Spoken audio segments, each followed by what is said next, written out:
98 के nuclear test को लोग, इजाजुल हक साहब आपसे पूछता हूँ, उसको याद करते हैं कि उसके बाद हम बड़ी मुश्किल में थे। आज उससे ज़्यादा मुश्किल है। आपको शायद एहसास नहीं होगा कि हमारी जितनी फाइनेंसिंग रिक्वायरमेंट आज हैं, पाकिस्तान की हिस्ट्री में इतनी ज़्यादा रिक्वायरमेंट कभी नहीं थी।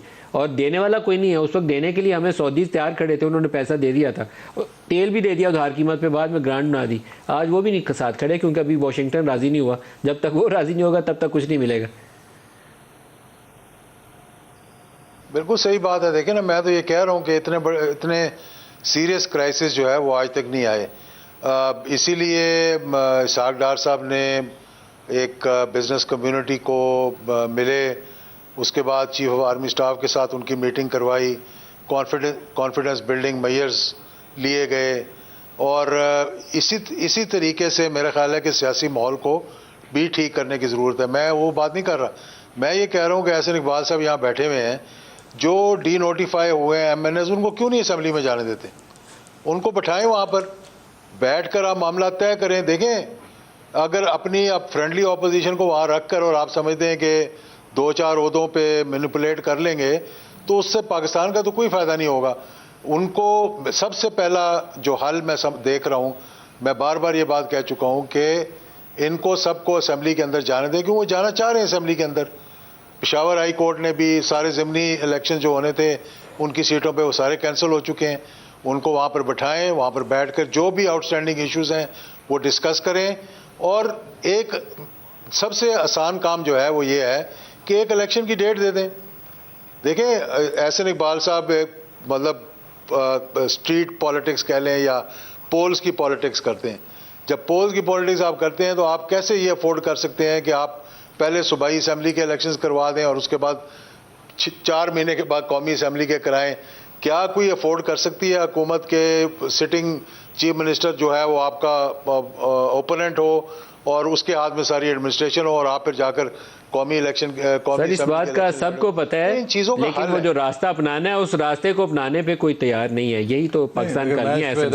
पता इस बात का सबको है। जो बात कर रहे हैं, क्या हम पाकिस्तान जो को बात कर सामने रहे हैं रख कि के इमरान खान साहब ने अगर सूबाई असम्बलियाँ तोड़ दी हैं तो वफाकी हुकूमत जो है वो भी असम्बलियाँ तोड़ दे और इकट्ठे इलेक्शन करा दे। सवाल ये है कि अगर कौमी असम्बली की मुद्दत 5 साल है तो क्या आप एक शख्स को ये हक दे सकते हैं कि वो एक खुदकुश बम्बार की तरह एक सूबाई असम्बली तोड़े और उसके साथ पूरे निज़ाम को ढा दे? देखिए, पाकिस्तान में जो आइनी मुद्दत है इंतखाबात की वो अक्टूबर 2023 है, और ये बात मैं एक दफ़ा नहीं को 10 दफ़ा हमेशा से कह रहा हूँ कि अक्टूबर 2023 में इलेक्शन होंगे जब 5 साल की मुद्दत मुकम्मल होगी। अब खान साहब ने जो 2 असम्बलियाँ तोड़ी हैं ये किसी जमहूरी जज्बे के तहत नहीं तोड़ी, इन्होंने एक सियासी तकरीबकारी की अपनी तरफ से खुदकुश बम्बार बन के कि ये मैं असम्बलियाँ तोड़ूंगा तो पूरा निज़ाम गिर जाएगा। वो निज़ाम नहीं गिरा, अब वो उससे परेशान है। मैं आपको देखिए इससे एक जो जुड़ी बात है और जो सुप्रीम कोर्ट ने फैसला किया है उजलत में, मैं उसकी एक आपको मुज़मरात बताता हूँ क्या है। अब उसके मुज़मरात ये हैं कि हमेशा परपेचुअल पॉलिटिकल इंस्टेबिलिटी वो ऐसे कि आपके कौमी असम्बली के इलेक्शन से 6 महीने पहले हमेशा पंजाब की असम्बली का इलेक्शन हुआ करेगा।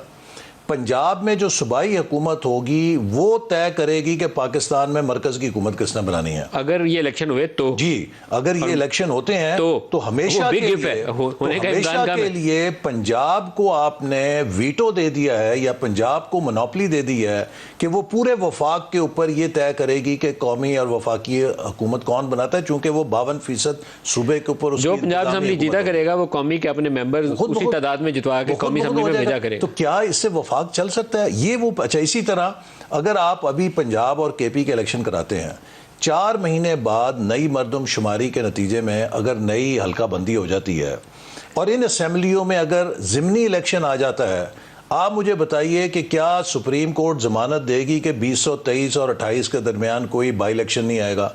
अगर बाई इलेक्शन आता है वो किस बुनियाद के ऊपर होगा? चूंकि हो सकता है वो हल्का ही वहां से खत्म हो गया हो। कॉन्स्टिट्यूएंसीज की तादाद और जगह सारा कुछ ही तब्दील हो सकता है, नंबर्स में तब्दीली आएगी। अच्छा, ये वो चीजें हैं कि जिनके ऊपर सुप्रीम कोर्ट को अपना माइंड अप्लाई करना चाहिए था। और मुझे बड़े दुख के साथ कहना पड़ता है कि इतने संगीन और हसास मसले को जिस अंदाज में निपटाया गया, नहीं जी बस अब करें, हमने फलां तारीख तक फैसला करना है, ये पाकिस्तान के लेकिन वहाँ मुस्तकबिल 90 रोज लिखे हुए हैं, उनका फैसला गैर आईनी नहीं था, लेकिन वो बाकी इश्यूज को उन्हें कंसिडरेशन में लाना चाहिए जी, उसके रास्ते में उनको देख के कोई उसका हल तलाश करते। उन्होंने एक बिल्कुल आंखें बंद करके दोबारा सुप्रीम कोर्ट जाएगा ये केस वेरी सून, ये क्योंकि इलेक्शन कमीशन के सामने सबने हथियार खड़े कर आईनी मसाइल है।